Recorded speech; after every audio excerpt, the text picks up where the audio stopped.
Bien, je vous propose que nous commencions. Je vous remercie d'être très nombreux aujourd'hui, malgré ce contexte difficile que nous vivons actuellement. Et j'aimerais en fait commencer par introduire le film qui va vous être projeté et qui nous renvoie à la dernière journée d'études qui a eu lieu le 22 mars dans la grande salle d'exposition Khmer du musée MNAG, Musée national des arts asiatiques Guimet. Et donc nous avons organisé cette journée qui a été consacrée à la question de l'entrée dans l'espace muséal pour créer de nouvelles conditions sensibles d'approche de l'œuvre et y inviter le public. Et nous avons créé un dialogue entre d'une part les savoirs experts des acteurs danseurs de l'Inde qui savent interpréter les sculptures du Cambodge, puisque l'alphabet de base des mouvements et des pas est commun, enfin nous y reviendrons dans la journée. Et il y a eu également en contrepartie, en résonance, en dialogue avec ces savoirs experts, des performances contemporaines qui, elles, ont été fondées sur des résonances interculturelles apportées par les étudiants et les artistes qui ont fait ces propositions et inspirées aussi par le public présent. Donc notre réflexion commune aujourd'hui reprend cette même thématique, mais elle concerne en fait cette fois la restitution et l'analyse comparative de ces formes expérimentales qui sont menées dans les musées, donc pas seulement au musée Guimet. Vous verrez qu'il y a aussi d'autres propositions qui nous arrivent aujourd'hui pour dynamiser le projet. Et puis en milieu d'après-midi, les propositions concerneront le 21 mai et le 7 juin à nouveau au musée Guimet pour continuer en fait cette période d'expérimentation. Nous cherchons ensemble, en particulier aujourd'hui, donc comment créer un regard critique interdisciplinaire sur ces nouveaux savoirs qui sont produits par des recherches-créations transculturelles. Et elles sont non seulement transculturelles, mais aussi interdisciplinaires, puisque la majorité des participants, le 22 mars, venaient des études théâtrales, mais parmi les invités, nous avions des chercheurs et des artistes qui sont plutôt liés à l'histoire de l'art ou bien aux sciences du langage, notamment la linguistique, des langues des signes, l'anthropologie, l'esthétique, la muséologie et la médiation culturelle, donc pour ne citer que les principaux. Et l'idée commune est de considérer que les œuvres choisies sont inséparables dans leur culture d'origine d'autres pratiques artistiques, toujours vivantes. Et ces pratiques se transmettent dans notre projet, donc sont centrées sur une transmission par la langue et par le geste. Alors les questions sont multiples, en particulier quels intérêts les musées montre-t-il aujourd'hui pour partager de tels savoir-faire, de tels savoirs-experts, de telles expérimentations, et quels sont aussi les effets de ces scènes hybrides sur les artistes du spectacle vivant? Pourquoi s'intéressent-ils à ces nouveaux lieux de création? La journée d'études aujourd'hui est filmée par le service vidéo de l'UFR-Art, donc que nous remercions en particulier, ainsi que la régie de notre département théâtre.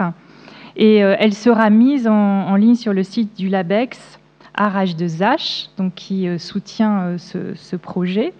Donc nous allons commencer par la projection du film qui a été réalisé par Eric Vesky, ici présent, donc que nous remercions tout particulièrement.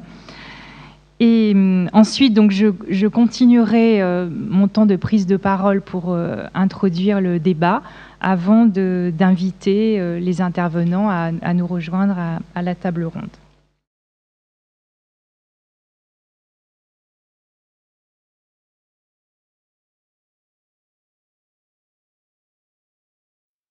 Je vais vous rappeler brièvement les conditions principales de cette expérience, donc de la journée d'études au musée Guimet du 22 mars.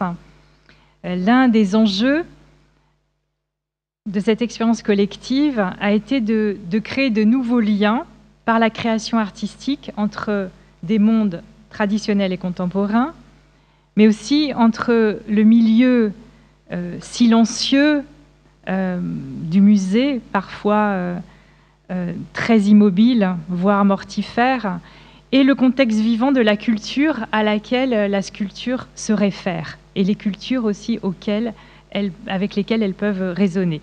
Autrement dit, il s'agissait de faire cohabiter plusieurs temporalités à l'œuvre dans un tel processus de création. Donc c'est le point sur lequel j'aimerais revenir très brièvement.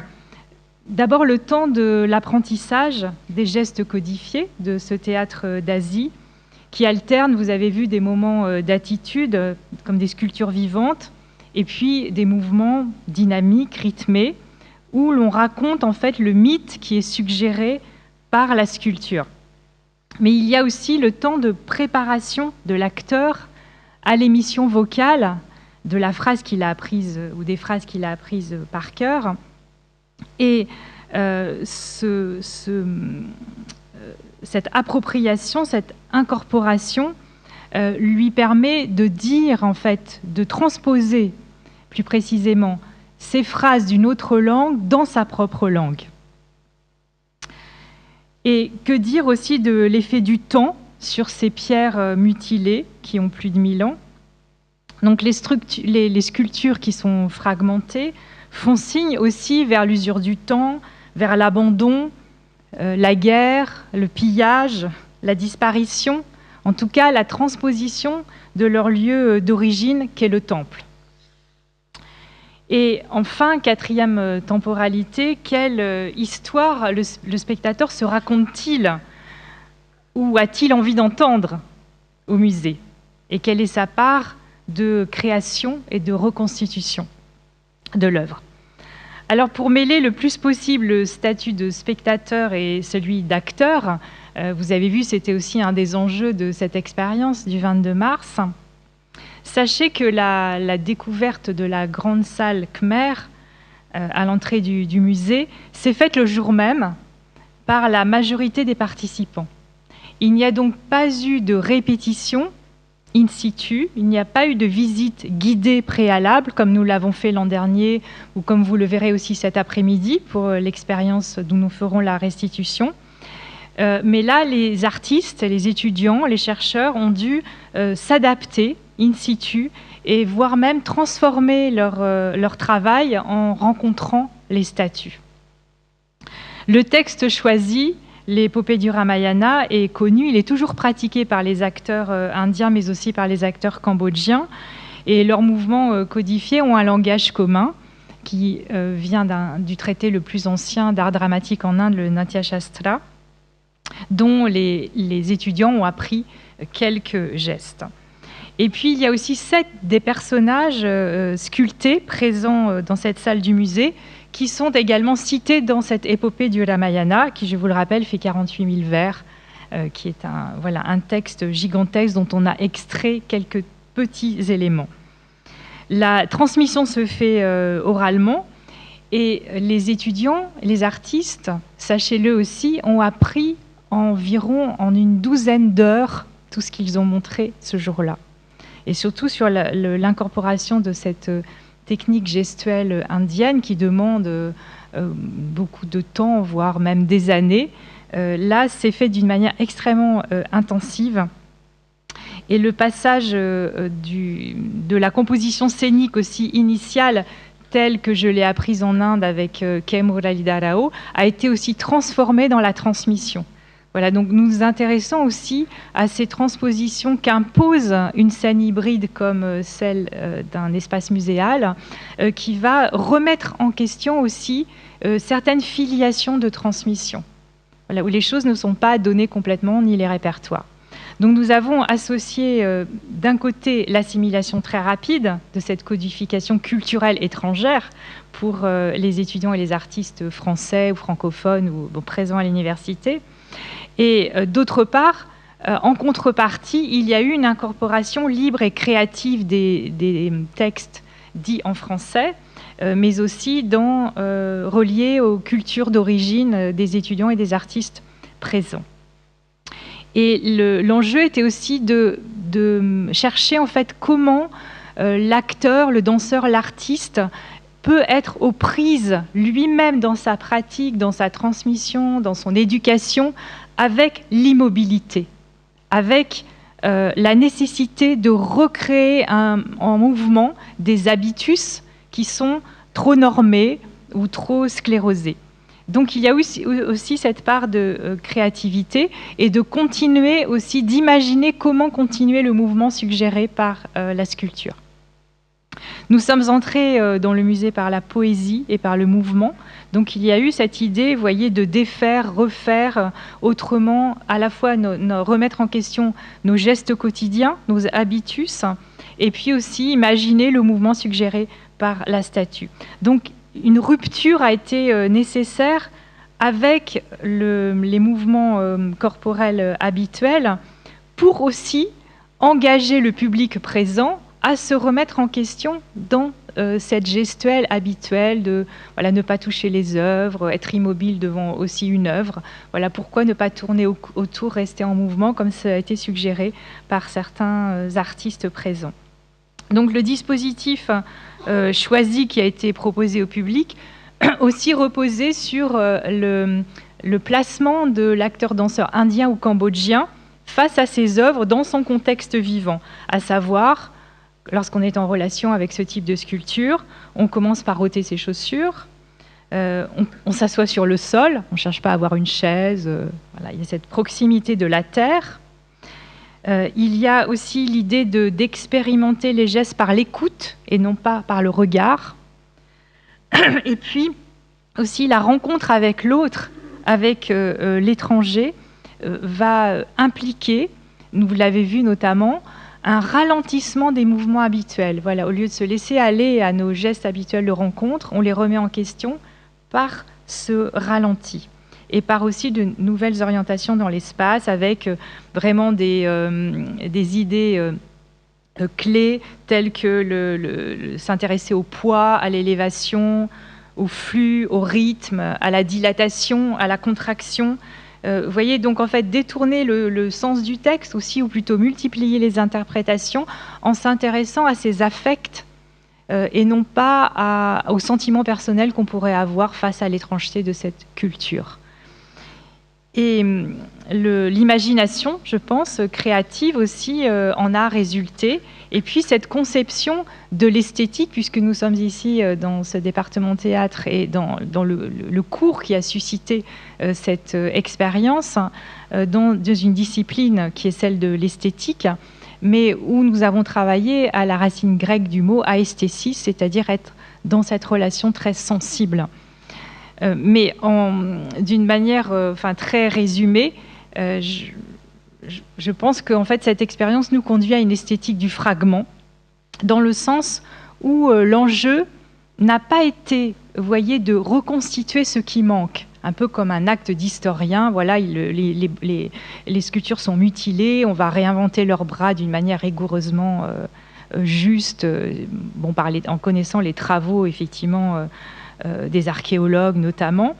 Mais l'idée fondamentale a été de transformer ce vide laissé par les bras manquants, ce qui est tout à fait une autre perspective, puisque en fait ce vide est devenu un lieu de circulation, et une circulation interculturelle, donc de mouvement entre le public et les artistes, mais aussi entre les temporalités passé, présent, futur.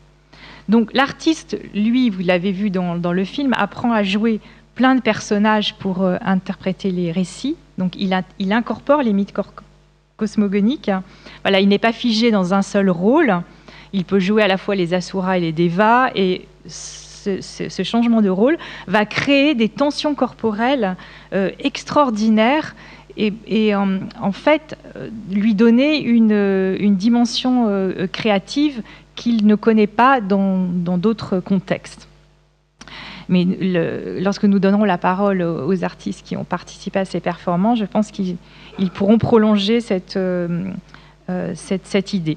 Donc il a été important de donner à sentir à un public étranger à ces œuvres une esthétique qui est liée en Inde, vous voyez, à une sorte de géométrie parfaite, en sachant que voilà, s'il y a une ligne courbe qui passe, qui traverse le corps, eh bien, elle est prolongée, elle peut être prolongée dans la branche d'un arbre, voilà, ou dans le mouvement d'une main, enfin, dans la nature qui va normalement être suggérée par cette sculpture.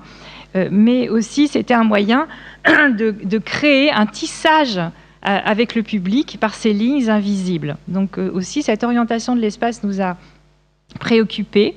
Et puis, il a été aussi très important de témoigner d'une dimension éphémère qui est celle de la performance. Vous voyez, nous n'avons pas choisi de dire nous avons fait de la danse, du théâtre ou du Bharatanatyam. Non. Le terme performance permet une interprétation plus globale, enfin plus large de l'événement, dans la mesure où le caractère éphémère et unique de l'expérience est valorisé. Nous ne pourrions pas refaire 2 fois la même chose. Voilà. Et il n'y a pas l'idée d'une œuvre achevée.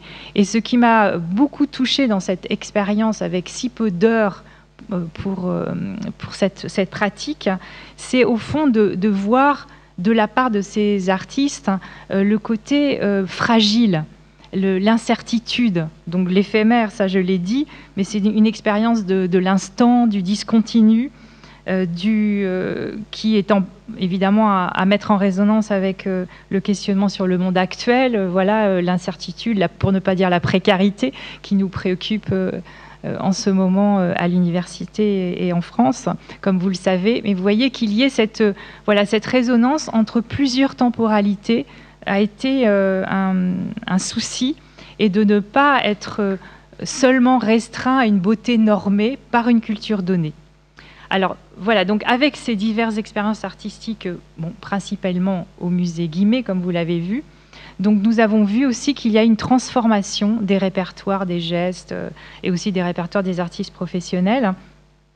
Et le passage par les langues étrangères aussi oblige l'artiste qui est habitué à cette gestuelle corporelle indienne à transformer sa rythmique. Voilà, il y a eu normalement dans la transmission en particulier de Hayagriva Shloka, voilà, je n'ai pas pu le voir tel que je l'avais appris en Inde. Voilà, l'espace hybride du musée a contraint à autre chose, et ça c'est très intéressant pour des artistes dont le répertoire est souvent très figé et lié à un espace vide comme ici. Alors que dans un musée, il se passe autre chose, derrière la statue, en silence, puisque comme vous avez vu, il n'y avait pas de musique au moment de l'interprétation. Voilà, donc pour conclure, je dirais que nous avons finalement créé une exposition, enfin dans cette collection permanente, nous avons créé une exposition éphémère de corps vivants au sein de cette collection permanente d'œuvres plastiques, et pour créer un trouble dans le public, où finalement l'observation des postures devait être à la fois centrée sur ces corps vivants immobiles et sur les statues, pour voir le tissage de toutes ces lignes de vie entre elles. Et l'observation devait se faire aussi par l'écoute, et non pas seulement par le regard. Et là, on revient dans cette idée d'esthétique du fragment à l'étymologie du terme latin fragmentum, qui vient du verbe frango, qui veut dire en fait mettre en pièces, mais aussi rompre, quelque chose qui est acquis. Et finalement, dans cette pratique artistique, on a vraiment cultivé l'idée de tension. Vous voyez, de tension corporelle, je l'ai dit, dans le travail de l'acteur, mais aussi de tension entre l'ignorance qui n'est plus négative dans cette expérience. Voilà, il ne s'agit pas, vous voyez, de venir en étant cultivé, mais au fond, c'est par cette rencontre entre tant de cultures qui étaient présentes que la connaissance des œuvres s'est faite. Voilà, mais sans a priori, sans lecture particulière historique. Et donc les étudiants ont pu, et les artistes, expérimenter cette tension à tous les niveaux. Et voilà, je terminerai sur ce fragment d'Héraclite que j'aime tout particulièrement, qui nous explique que l'harmonie est l'ajointement des contraires. Voilà, on ne peut pas rompre avec les oppositions. La vie, comme l'arc, il cite l'arc comme modèle, dont le nom est vie et l'œuvre est mort. Mais justement, avant que la flèche soit décochée, en fait, c'est juste cette tension que nous devons cultiver à la fois physiquement, en tant qu'acteur-danseur, mais aussi dans l'esprit. Voilà, je vous remercie.